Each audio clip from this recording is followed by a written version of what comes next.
बुंदेले हर बोलों के मुंह हमने सुनी कहानी थी, खूब लड़ी मर्दानी वह तो झांसी वाली रानी थी। भारतीय वसुंधरा को गौरवान्वित करने वाली झांसी की रानी वीरांगना लक्ष्मीबाई अपने पवित्र उद्देश्य की प्राप्ति के लिए सदैव आत्मविश्वासी, कर्मपरायण, स्वाभिमानी और धर्मनिष्ठ थी वीरांगना लक्ष्मीबाई। ऐसे वक्त में जब एक एक राजा अंग्रेजों के सामने घुटने टेक रहे थे, तब ये रानी लक्ष्मीबाई ही थी जिन्होंने अंग्रेजों का डटकर सामना किया और उन्हें दांतों तले चने चबवा दिए। ये कहानी है रानी लक्ष्मीबाई की, या कहें प्रथम स्वतंत्रता संग्राम की, जिसकी ज्वाला स्वयं रानी लक्ष्मीबाई ने सुलगाई थी। आइए जानते हैं रानी लक्ष्मीबाई के जीवन के बारे में। मोरोपंत तांबे और भागीरथी बाई के घर काशी में 19 नवंबर 1835 को जन्मी लक्ष्मीबाई बचपन में मनुबाई के नाम से जानी जाती थी। एक वीरांगना बनने की तैयारी बचपन में ही शास्त्रों के साथ शस्त्र शिक्षा से की थी। सन 1850 में मनुबाई का विवाह झांसी के राजा गंगाधर राव के साथ हुआ और नया नाम लक्ष्मीबाई मिला। नहीं सह पाए पुत्र वियोग। सन 1851 में पुत्र पैदा हुआ, जिसका 4 माह में ही निधन हो गया। वंश को आगे बढ़ाने के लिए पुत्र दामोदर गोद लिया, जिसे ईस्ट इंडिया कंपनी ने दत्तक स्वीकारने से मना कर दिया। 21 नवंबर 1853 में पुत्र निधन शोक में राजा गंगाधर राव का निधन हो गया। फिर भी रानी लक्ष्मीबाई घबराई नहीं, विवेक से काम लिया। मैं अपनी झांसी नहीं दूंगी। झांसी को शोक में डूबा देखकर अंग्रेजों ने कुटिल चाल चली और झांसी पर चढ़ाई कर दी। रानी ने भी ईंट का जवाब पत्थर से दिया और उन्हें वर्ष 1854 में अंग्रेजों को साफ कर दिया कि मैं अपनी झांसी नहीं दूंगी।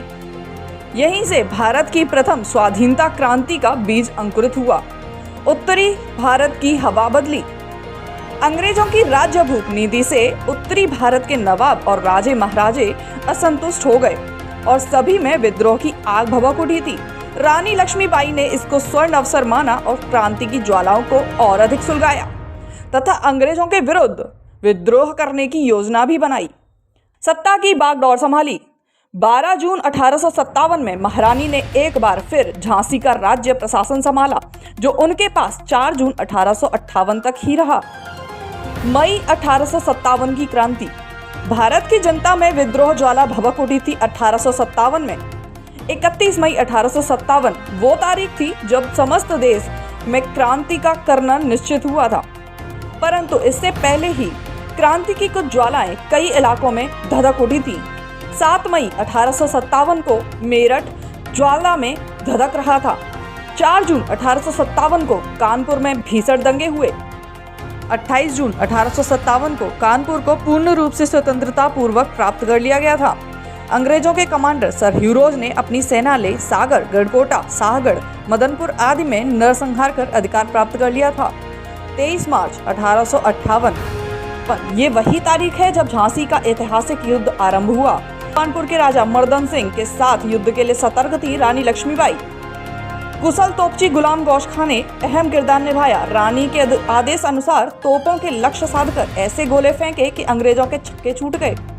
मात्र 10,000 के सैनिकों के साथ रानी ने 10,000 महिलाओं की सेना और शामिल की, जिन्हें प्रशिक्षण स्वयं रानी ने ही दिया था। रानी लक्ष्मीबाई ने 7 दिन तक वीरतापूर्वक झांसी की सुरक्षा की और अपनी छोटी सी सेना के साथ अंग्रेजों का बड़ी बहादुरी के साथ मुकाबला किया और अपनी वीरता का परिचय दिया। अंग्रेजों के हाथ नहीं आई। युद्ध जब चरम सीमा पर पहुंचा, तब रानी दत्तक पुत्र को पीठ पर बांधे, घोड़े की लगाम मुंह में दबाए, किले के ऊपर से कूदकर दुश्मनों से युद्ध करने लगी। अपने सलाहकारों की सलाह से 3 अप्रैल 1858 को रानी आधी रात को कालपी रवाना हुई, पर अंग्रेजों के हाथ नहीं आई। ग्वालियर पर विजय। कालपी में महारानी तात्या टोपे, नाना साहब आदि ने ग्वालियर पर आक्रमण किया तो अंग्रेजों का गुलाम सिंधिया घुटने टेक गया। रानी ने ग्वालियर घेरा है, ये सुनकर ह्यूरोज ने अपनी सेना ग्वालियर भेज दी, परंतु रानी के भयंकर प्रहारों से अंग्रेज सेना जब पीछे हटी तो ह्यूरोज स्वयं युद्ध भूमि में आ डटा। खूब लड़ी मर्दानी वह तो झांसी वाली रानी थी। ह्यूरोज को आता देख रानी ने दामोदर राव को रामचंद्र देशमुख को सौंपा और खुद युद्ध में डटकर खड़ी हुई। दुर्भाग्यवश सोन रेखा नाले को पार करते समय रानी लक्ष्मीबाई का प्रिय घोड़ा बादल नाला पार न कर सका।